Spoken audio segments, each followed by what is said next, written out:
Hi everyone, for tonight's Nightcap and review, I'm having a water, and tonight I'll be reviewing Crimson Hunter by N.D. Jones. This is a book I downloaded off of KU, but of course I'm giving my honest opinion. It is part of a standalone series of fairy tale retellings. These are the tropes, and these are the content warnings. I will say there are no content warnings listed in the book, and I got so caught up in the story I wasn't the best at keeping track, but those are the ones that stood out to me.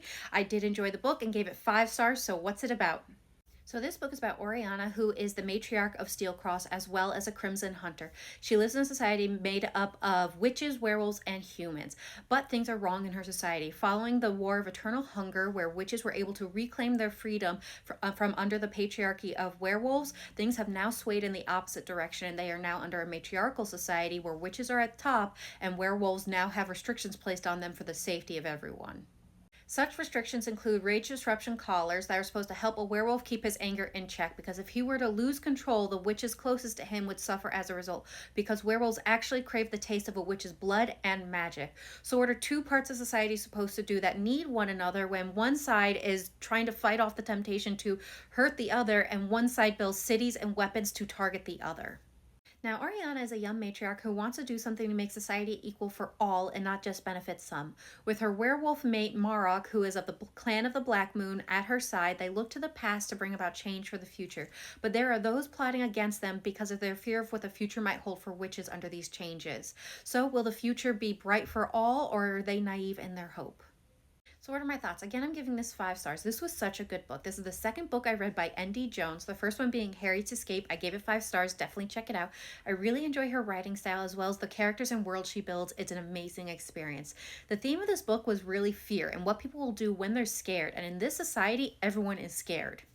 So for witches, this means being scared of the werewolf men in their lives, not just the adults, but their own sons who could lose control and attack them or another witch for a taste of their blood and magic.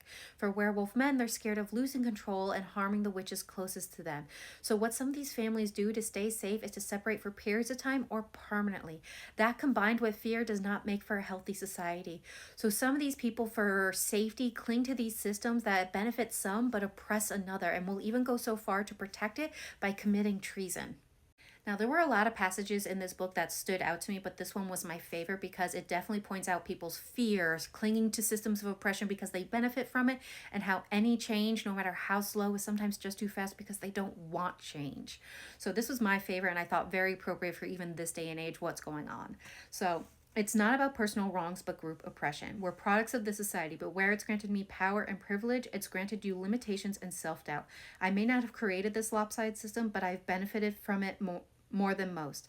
If those in power aren't willing to make personal sacrifices to stop being so damn entitled and scared, then what hope is there for us? Go slow to go fast. You're telling me that, but when is slow too slow? I don't know. So I really enjoyed this book. I would totally recommend it. 5 stars again, and it is currently available and is in the KU program. So definitely check it out, especially if you like black romance, paranormal romance, magic systems with sci-fi twist, with a Red Riding Hood twist. It was a great book that also showcased systems of oppression and how fear and people benefit from them. It was just a powerful book that I enjoyed. So I hope everyone has a good night and happy readings.